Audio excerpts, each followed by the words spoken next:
नमस्कार, सत श्री अकाल, खंभा गणी, राम राम साहब, सभी को ऑडियो मीडिया में फिर से स्वागत है। मैं आपकी होस्ट गायत्री देवी। हमारे साथ फिर से जुड़े हुए हैं हिंदू एक्शन ग्रुप के उत्सव चक्रवर्ती। मैं प्यार से दादा बोलती हूँ। दादा, very warm welcome on the show. धन्यवाद, थैंक यू। दादा, we have 3 to 4 lobbies who are desperately trying to enter India. पहले तो ये इंडिया के साथ खूब लड़ाई करते रहे, झुक के हम जीत जाएंगे, स्टिक एंड कैरेट पॉलिसी भी इस्तेमाल किया मोदी जी के साथ। फाइनली दे हैव सरेंडर्ड, अब हो गए हैं दंडवत प्रणाम। अब आ गए हैं चरण में कि भैया हमें तो काम करना है। Terms and conditions we can try and adjust to the terms and conditions. आप आपकी सुन लेंगे मेजोरिटी, एक दो आप हमारी भी सुन लो। सो कुछ वैसी सिचुएशन में इस वक्त माहौल शुरू हुआ है इंडिया यूएस ट्रेड डील का। ओवर टू यू दादा जी। तो देखिए, यहाँ पे 3-4 मेन लॉबीज हैं। पहला तो जो डिफेंस इंडस्ट्री है वो अपने आप में एक बहुत ही बड़ा पावरफुल सेक्टर है दुनिया में। अमेरिका जितना डिफेंस में स्पेंड करता है, उसके बाद के 3 कंट्रीज का कंबाइन करोगे आप बजट, रशिया, चाइना और इंडिया, उतना वो भी उससे ज्यादा होता है स्पेंड अमेरिका का। तो it's a far ahead in its. तो उनका डिफेंस लॉबी बहुत पावरफुल है, बहुत स्ट्रांग है। दूसरा है जो इनका कंज्यूमर मार्केट का लॉबी है, Amazon, Walmart. Basically global products को एक्वायर करना और उनको फिर मार्केटिंग करना दुनिया भर में और अमेरिका में भी। ये एक अपने आप में एक बहुत पावरफुल लॉबी है। और तीसरा ऑब्वियसली फार्मास्यूटिकल सेक्टर है, बहुत बड़ा। सर्विस सेक्टर में भी है, जैसे कंप्यूटर इंडस्ट्री हुआ, जिसमें इंडिया का एक्चुअली काफी ऑलरेडी स्ट्रांग रोल है। दोनों कंट्रीज के बीच में बहुत बड़ा सीमलेस काम हुआ है, except for the extreme high tech part, जहाँ पे वो माइक्रोचिप वगैरह का डिजाइन और वो प्रोडक्शन का काम है, जिसमें अभी बातचीत चल रही है काफी। सो ओवरऑल ये 3-4 सेक्टर्स में बहुत इंटरेस्ट है, काफी कारणों से। एक तो पहले ये सारे lobbies at any given point of time India में एग्जैक्टली इंटरेस्ट नहीं दिखाते थे ज्यादा। कोई दिखाता था एक, कोई दूसरा दिखाता था कभी। तो उसका कारण ये था कि इंडिया में खुद का इंफ्रास्ट्रक्चर पे उनको कॉन्फिडेंस नहीं था। अमेरिकन को इंडिया के इंफ्रास्ट्रक्चर पे कॉन्फिडेंस नहीं था। But in the last 8-9 years of prime minister Modi's efforts, और इंडिया ने जिस तरह से इंफ्रास्ट्रक्चर पे ध्यान दिया है और बिल्डिंग बिजनेसेस इन इंडिया को जितना फोकस किया है, ईज ऑफ बिजनेस को जितना बढ़ाया है, उसके कारण इन सारे लॉबीज में बड़ा इंटरेस्ट है इंडिया में। और on top of that, because of the geopolitical situation in the world, जहां पे ऑलमोस्ट रशिया और चाइना के साथ इनका बहुत बड़ा गैप आ गया है। रशिया के साथ तो इनकी लड़ाई चल रही है अभी खुल के, चाइना के साथ भी बहुत स्ट्रॉन्ग इश्यूज चल रहे हैं, और सप्लाई चेन इनका खतरे में है, because China has such a powerful role in the global supply chain. तो ये आप सोच रहे हैं कि किसी तरह से उसको अल्टरनेट तरीके से डेवलप किया जाए, एक अल्टरनेट सप्लाई चेन। इसलिए इंडिया में इन सारे लॉबीज का इंटरेस्ट बहुत बढ़ गया है। and this is unique, and this Prime Minister Modi's visit was unique in that manner. दादा, मैं वापस अमेज़न वाले उस पे आ रहा हूँ। वो उस लॉबी का नाम क्या है जो आपने बताया? जैसे अमेज़न हो गया, वॉलमार्ट हो गया, इन लोगों की भी एक लॉबी है। Because this is new to me कि इन लोगों की भी एक लॉबी है। आई मीन हाँ, आई ये didn't know that. Consumer products का लॉबी है ये। तो देखिए, अमेरिका में कंज्यूमर इज द गॉड, है ना। यहाँ पे companies like Walmart and Amazon ये डेवलप इसलिए कर पाए because people consume, that's their culture. और ये इंडिया में भी अभी है कल्चर। एंड बट इंडिया में क्या है, लकीली इंडियन ऑल्टरनेटिव्स बड़े स्ट्रांगली डेवलप हुए हैं, खासकर अमेजोन जैसे कंपनीज को चैलेंज करने के लिए। In fact they have done a better job in many cases. तो उसके कारण ये लोग इंडिया से उतना खुश नहीं है जितना ये दे एक्सपेक्टेड, बिकॉज इंडिया में तो 1.4 बिलियन पीपल का पॉपुलेशन है, but they have not succeeded in India as much. And you see the outcome of that in Washington Post, कि जिस तरह से गालियां देते हैं वो इंडिया को। Amazon owns Washington Post. अच्छा, मतलब अमेज़न वाली भड़ास जाके न्यूज़, अच्छा तुम हमारे प्रोडक्ट्स रोकोगे, हमारी ये करोगे, रुको मैं बताता हूँ। लो भाई 4 आर्टिकल और लिखो वॉशिंगटन पोस्ट में, ले किसके बारे में? लिटरली राणा अयूब की तनख्वाह वहीं से आ रही है। Oh my God! तो मतलब आप जितना आप वो अंदर आप था। अमेजोन को इंडिया में बड़े बड़े वो खोलने दीजिए, कंपनीज को एक्वायर करने दीजिए, 60% शेयर दे दीजिए, राणा अयूब की नौकरी चली जाएगी, आपके ऊपर है ये। वाओ! क्या बात है। बट एक चीज़ बताओ दादा, अमेज़न और ये वॉलमार्ट और इन लोगों को मिर्ची क्यों लगी हुई है इंडिया में इस वक़्त? What is the problem? देखिए, इंडिया के जो कॉन्ग्लोमरेट्स हैं, बड़े बड़े हैं। आई एम सॉरी, मेरे पीछे मेरी बच्ची आवाज कर रही है।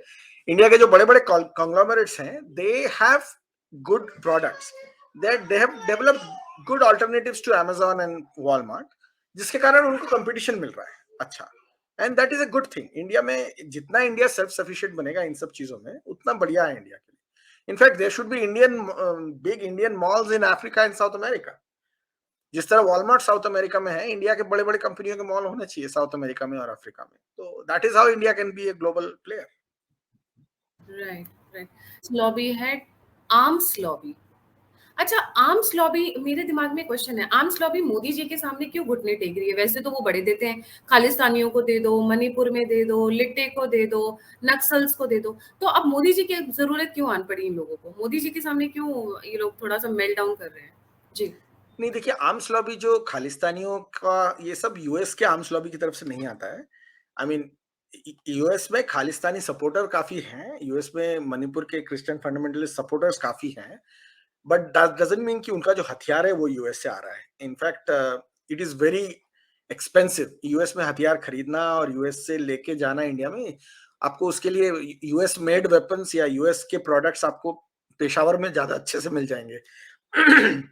तो आप पेशावर या बर्मा से वो चीजें खरीद सकते हो. इनफैक्ट कलाशनिकोव, जो not made in Russia anymore, but Chinese made Kalashnikov and Pakistani made Kalashnikovs are far easy to acquire. तो वो तो खैर एक सेपरेटिस्ट और टेररिस्ट वाला, वो उसमें आर्म्स लॉबी का उतना रोल नहीं है. इंडिया का जो आर्म्स लॉबी इन्वॉल्व रहना चाहता है इंडिया के साथ, that is at the high and product जो है, whether it is cutting edge technology में जो है ना, जेट इंजन वाला जो अभी डील हुआ, that is a cutting edge technology, at least from the Indian perspective. फिर दूसरी चीज जो है 5th जनरेशन फाइटर जेट्स का डेवलपमेंट, फिर हाई क्वालिटी प्रेसिशन वेपन्स का डेवलपमेंट. इन चीजों पे आर्म्स लॉबी का मेन इंटरेस्ट है. इवन राइफल्स वगैरह की चीजों में भी उनका उतना इंटरेस्ट नहीं है, because there are other countries in the world that make far better quality, lower cost rifles.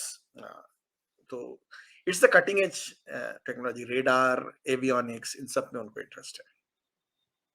Right. And so these are the main lobbies, and of course the pharmaceutical lobbies there, जिसमें Pfizer के time पे तो उन्होंने everybody now knows कि Pfizer का जो vaccine था वो कितना खतरनाक था, जिसने कोर लेवल पे हमारे लोग हेल्थ को इम्पैक्ट किया at a very core level. But now they are trying to find ways to cooperate with India, especially after India's Pfizer, क्या बात है. all pharma lobbies, all pharma companies. नहीं, मुझे Because सर फाइजर में ज्यादा interest है, because this is a company जिसको लेकर भारत में बड़ा प्रोपेगेंडा. ओ, मोदी जी वैक्सीन नहीं लेके आ रहे हैं, मोदी जी लोकल वैक्सीन बना रहे हैं. By the way, on record I am saying, ये जो वैक्सीन है जो फाइजर की है, जिसको भारत में आने नहीं दिया मोदी जी ने, ये वैक्सीन के साइड इफेक्ट इतने ज्यादा हैं कि लोगों का बर्थ रेट, रिप्रोडक्शन, लेडीज का मेंसेस का प्रॉब्लम हो गया, मेंस का स्पर्म प्रोडक्शन का प्रॉब्लम हो गया, बालों का झड़ना हो गया. इनफैक्ट ये आपके जेनेटिक मेकअप को चैलेंज कर रहा है, जेनेटिक मेकअप को आपको चैलेंज कर रहे हैं. जी दादा. या नहीं, देखिए, एक बात में कोई मतलब दो राय नहीं है कि इंडिया ने जिस तरह से वैक्सीन्स को डेवलप किया, वैक्सीन्स को डिप्लॉय किया, not just in India but outside India, that is an unprecedented historical success. मतलब पिछले 30-40 साल में इस तरह का सक्सेसफुल डिप्लॉयमेंट कभी होते हुए देखा नहीं है. तो अब वो इंडिया के लोग होपफुली समझते हैं, मेरे को लगता है समझना चाहिए उनको. नहीं समझते हैं तो समझना जरूरी है कि इंडिया को किस तरह से बचाया literally through the vaccine deployment and production. And compare to that, ये फाइजर वगैरह का तो बड़ा ही पुअर क्वालिटी प्रोडक्ट था और आउटकम भी बड़े क्वेश्चनेबल थे उसके. तो but there is a larger partnership that pharma can have, US pharma can have with India, because US में क्या है ना, कॉस्ट बहुत प्रोहिबिटिव है दवाइयों का, और इनका जो हेल्थ केयर सेक्टर है वो बहुत बुरी तरह से एक स्पाइरल में है, कॉस्ट मैनेजमेंट नहीं कर पा रहा है, जिसके कारण यहाँ पे हेल्थ केयर की क्वालिटी गिरती जा रही है. तो इंडिया के फार्मा सेक्टर के साथ अगर वो जेन्युइनली पार्टनरशिप करेंगे, जो कि वो अभी इंटरेस्ट दिखा रहे हैं, then it's a step in the right direction. Actually Trump के टाइम पे ये शुरू हो रहा था, लेकिन फिर बंद हो गया because of the pharma lobby. So अब होपफुली बढ़ेगा आगे. So, दादा, there is also a fourth lobby जिसके बारे में हमेशा बात किया जाता है कि the world is run by the businesses of 3 lobbies. Consumer goods वाला is a new entry for me here. One is oil, the other is one is oil, the other is arms, and the third is pharma lobby. कहा जाता है across the world जो भी होता है, जितनी भी सरकारें गिरती हैं, उठती हैं, उठा पटक चलता है, सब ये 3 lobbies, इनको डीप स्टेट का बहुत बड़ा हिस्सा माना जाता है. 90% of the deep state is formed by these lobbies. ये डिसाइड करती है. Now, what about the oil lobby in US and India? जी. देखिए इंडिया यूएस के साथ ऑयल में बिजनेस, तो नेचुरल गैस और ऑयल में बिजनेस करता है, इंडिया खरीदता है यूएस से, लेकिन उतने वॉल्यूम में और उतने उसमें नहीं खरीदता जितना, मतलब because it's just not feasible. America India से बिल्कुल दुनिया के दूसरे छोर पे है, तो जितना तेल आप खर्चा करोगे इंडिया पे ले जाने के लिए तेल आधा तो तेल आपका खर्चा ही हो जाएगा। It's not a very feasible product for India to have from America. But एक टाइम पे, खासकर ट्रम्प के टाइम पे इंडिया ने खरीदा था, शॉर्टेजेस के टाइम पे खरीदा था। बट अभी तो इंडिया रशिया से ले रहा है, एंड इनफैक्ट अभी इंडिया के थ्रू पूरा यूरोप रशिया से तेल ले रहा है। तो अभी तो वो उसका एक अलग कम्युनिकेशन है, अलग गैप बन गया। इनफैक्ट यूएस का एनर्जी लॉबी और इंडिया के एनर्जी लॉबी में गैप है एक्चुअली, काफी दोस्ती नहीं है उतनी। Nada, would you like to add any other point before we conclude? देखिए, मेरा मेन पॉइंट बोलने का ये है कि this is the unprecedented level of partnership that is happening right now between India and US. Even though everything is not perfect, दोनों countries के बीच में काफी हिकअप्स भी हैं, काफी रोड बम्प्स भी हैं दोनों के बीच में, दोनों के अप्रोच में भी काफी इश्यूज हैं। इंडिया को कई बार बिना मतलब के परेशान किया जाता है यहाँ से, but overall the things are moving in the right direction and unprecedented business opportunities आए हैं दोनों कंट्रीज के बीच में। अमेरिका भी उसको ऐसे देखना शुरू कर रहा है और इंडिया भी उसको ऐसे देख रहा है। Thank you so much, दादा, for joining. जाने से पहले सभी व्यूअर्स से रिक्वेस्ट है, please don't forget to like, subscribe and share the all tech media. अगर आप कंट्रीब्यूट करना चाहते हैं, फीडबैक देना चाहते हैं, आप मुझे लिखना चाहते हैं, तो सभी लिंक्स डिस्क्रिप्शन बॉक्स में। इसी के साथ जय हिंद, जय श्री राम, हर हर महादेव। थैंक यू दादा।